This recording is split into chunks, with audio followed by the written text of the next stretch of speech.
बिस्मिल्लाहिर्रहमानिर्रहीम। मैं हूं अरशद लोधी और आप देख रहे हैं मेरा यूट्यूब चैनल अरशद लोधी कम दियां गल्लां। तो ज़ारा कत्ल केस के हवाले से आज बात कर लेते हैं कि सबा जो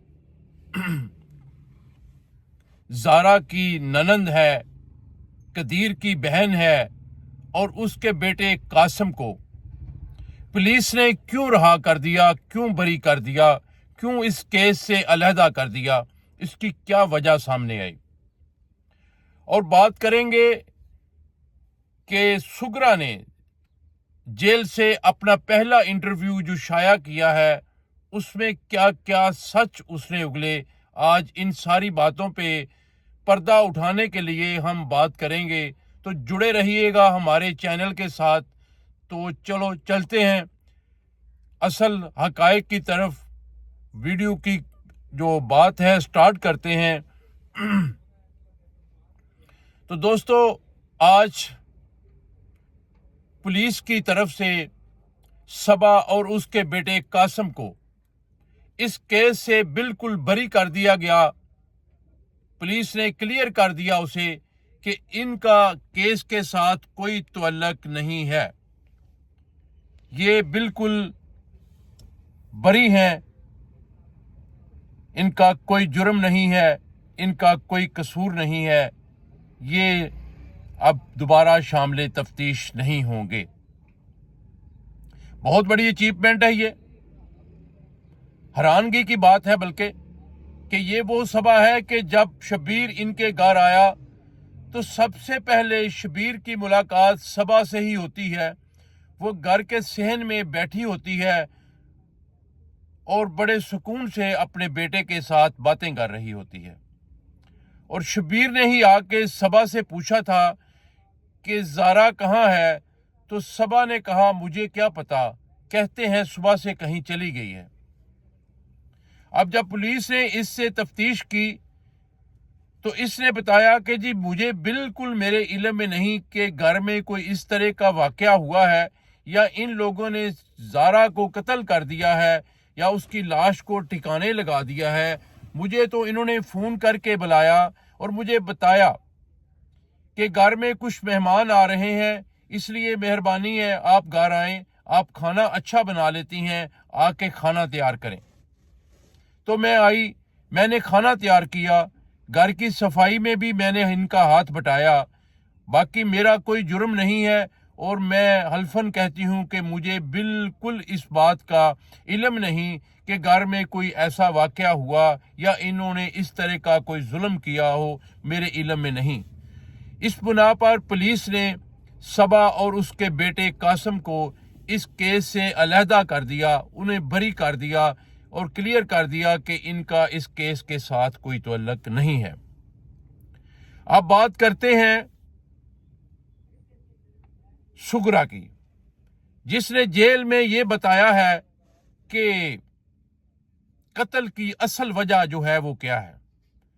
पुलिस बताती है कि जब हमने इससे पूछा कि आपको तो 70,000 रुपये माहाना कदीर बेचता था ना, तो उसने कहा जी बिल्कुल बेचता था।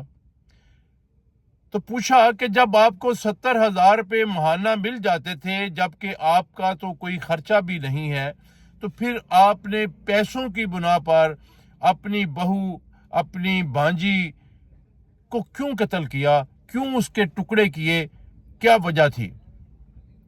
तो वो बताती है कि नहीं, ऐसी कोई बात नहीं है, पैसों का कोई मसला नहीं था। असल मसला ये था कि कदीर जो कि मेरा बेटा था, वो मेरे साथ बहुत अटैचमेंट था उसकी, वो मुझसे घंटों घंटों फ़ोन पे बात किया करता था, शादी से पहले भी और शादी के बाद भी। लेकिन कुछ अरसा हुआ उसने मुझसे बात करना छोड़ दी और अपनी बेगम को ही फ़ोन करता था, उसी के थ्रू मुझसे मैसेज देता था। मैंने भी कोई अगर बात करनी होती थी तो वो ज़ारा को फ़ोन करके मैसेज दे देता था कि वालदा को ये बता देना, ये कह देना। तो मुझे इस चीज़ का बहुत रंज था कि इस औरत ने मेरे बेटे को मुझसे छीन लिया है। تو अपने बेटे की जुदाई का गम जो था वो मुझे अंदर ही अंदर खाया जा रहा था, तो इसलिए मैंने इसे अपने रास्ते से हटाने का फैसला किया, इसे कत्ल करने का फैसला किया, और मेरी इससे कोई अदावत नहीं, कोई दुश्मनी नहीं थी। अब बात कर लेते हैं कदीर के ससुर शब्बीर की।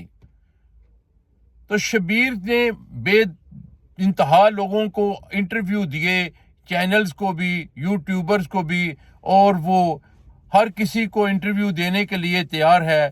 तो उसे जब पूछा गया कि क्या आप समझते हैं कि कदीर इस जुर्म में शामिल है, उसने कोई सलाह मशवरा दिया हो, कोई उसका रोल हो, तो उसने कहा जी देखें, इस बात का मैं कोई यकीन से बात नहीं कर सकता, लेकिन ये ज़रूर है कि उसे शामिल तफ्तीश किया जाए, ताकि उससे भी कोई अगर उसके अंदर कोई बात हो तो उससे सच उगलाया जाए, ताकि केस को सही तरीके से हैंडल किया जाए। तो ये बात उन्होंने कही। जब उनसे पूछा गया कि आया कदीर इस कत्ल में किसी तरह से आपको मुलव्वस नजर आता है, तो उन्होंने कहा जी मुझे नजर नहीं आता, लेकिन मैं ये जरूर कहूंगा कि इसे शामिल तफ्तीश किया जाए। फिर सवाल करते हैं कि जी क्या कदीर ने दूसरी शादी कर रखी है? तो जिस पर शब्बीर ने कहा कि मुझे इसका इल्म नहीं, यानी उन्होंने खुल के नहीं कहा कि की हुई है या नहीं की हुई, उन्होंने कहा कि जी मुझे इस बात का इल्म नहीं, मेरे इल्म में नहीं कि इसने दूसरी शादी की हुई है, और अगर की हुई है तो कहाँ की हुई है, उसे कहाँ रखा हुआ है, मैं इस बारे में कुछ नहीं कह सकता, कुछ नहीं बता सकता, क्योंकि मेरे इल्म में ऐसी कोई बात नहीं है। तो दोस्तों, ये सारे हकायक जो हैं, जो सामने आ रहे हैं, खुल के सामने आ रहे हैं, ये केस की नवीयत को क्या खराब तो नहीं कर देंगे? केस की जो असल हकायक हैं उनसे इसकी नजर दूसरी तरफ तो नहीं हो जाएगी? केस किसी और तरफ टर्न तो नहीं ले लेगा? आपको क्या लगता है? मुझे तो ये केस बड़ा सीधा सीधा क्लियर नजर आ रहा है कि सुगरा और उसकी बेटी यास्मीन जो है, और जो लाहौर से हायर किया हुआ लड़का नवीद उर्फ सोनी है, वो सजाए मौत से नहीं बच पाएंगे, उनको सजाए मौत होगी, क्योंकि केस बड़ा क्लियर, और उनके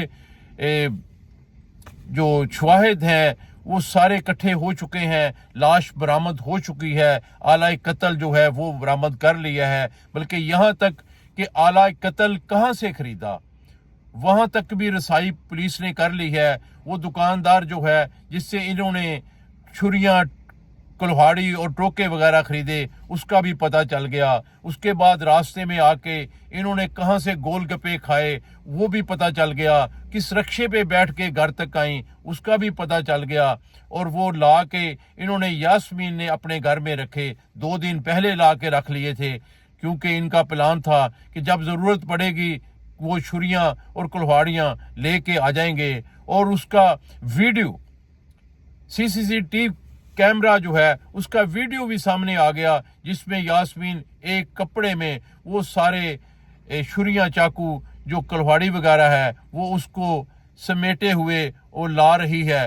तो ये सारा कुछ होने के बावजूद इस केस में कहां लचक नजर आती है कि कुछ लोग कह रहे हैं कि जी ये सारे के सारे बरी हो जाएंगे। मुझे नहीं लगता इस तरह की कोई बात हो। फिर जब ये लाश को टिकाने लगाने जाने लगे तो वो सारे मंजर, सारे बातें, सारे हकायक और सारी उसकी जो विटनेस है, लोग जिन्होंने उन्हें जाते देखा, वो भी सारा कुछ मिल गया। लोगों ने उसके खिलाफ बयान भी दे दिया। लोगों ने ये भी बता दिया, यहाँ तक बता दिया कि ये औरत इंतहाई क्रिमिनल माइंड की है, इसे पूरा मोहल्ला मुंह नहीं लगाता, कोई इससे बात करना पसंद नहीं करता, कोई इससे ताल्लुक रखना पसंद नहीं करता, कि इसकी रेपुटेशन जो है वो मोहल्ले में, रिश्तेदारों में कोई अच्छी नहीं थी। یہ کوئی اتنی اچھی عورت نہیں تھی، کوئی کہتا ہے کہ یہ جادوگرنی ہے، کوئی کچھ کہتا ہے، کوئی کچھ کہتا ہے، یہاں تک کہا گیا کہ اس نے اپنی بیٹی اس سے پہلے جس نے اپنی مرضی سے نکاح کر لیا تھا اسے بھی قتل کیا، اپنی میاں کو بھی قتل کیا، اور یہ ایک لڑکا جو ان کے گھر مہمان بن کے آیا تھا اسے بھی اس نے قتل کیا۔ یار بے تحاشا باتیں ہیں جو مطلب اینکر بتا رہے ہیں، میں فزیکلی تو نہیں جانتا، یہ سارے حقائق میں بھی آپ کی طرح اسی طرح مختلف چینلوں سے، مختلف ویڈیو سے جو ہے وہاں تک میری رسائی ہوتی ہے، وہاں سے میں یہ ساری چیزیں جو ہیں، یہ سارے وٹنس جو ہیں یہ اکٹھے کرتا ہوں، پھر کوشش کرتا ہوں کہ سارے حقائق جو ہیں وہ آپ تک رکھے جائیں، آپ کو بتائے جائیں۔ تو دوستو، جیسے جیسے اس کیس کے متعلقہ کوئی بھی بات سامنے آتی ہے میری کوشش ہوتی ہے کہ آپ کو بتا دوں۔ تو انشاءاللہ تعالی آج 7 تاریخ ہے، آج یہ ویڈیو میں بنا رہا ہوں، تو انشاءاللہ تعالی میں آج اسے اپلوڈ کر دوں گا۔ باقی دیکھیں گے کل کی کیا جو پیش رفت ہوگی وہ آپ سے ڈسکس کریں گے۔ کل تک کے لیے اجازت۔ ایک بات وہی پہلے والی جو میں کہتا رہتا ہوں کہ اگر آپ نے یہاں تک میرا چینل دیکھا تو ایک ریکویسٹ ہے آپ دوستوں سے، پلیز چینل کو سبسکرائب کریں، لائک کریں، شیئر کریں، اور کمنٹس میں ضرور بتایا کریں کہ آپ اس کیس کو کیسے دیکھ سکتے ہیں، کیسے دیکھ رہے ہیں، اور یہ کیس کس طرف جا رہا ہے، اور آپ کیا چاہتے ہیں کہ کس کو کیا کیا سزا ہونی چاہیے۔ کل تک کے لیے اجازت۔ اللہ حافظ۔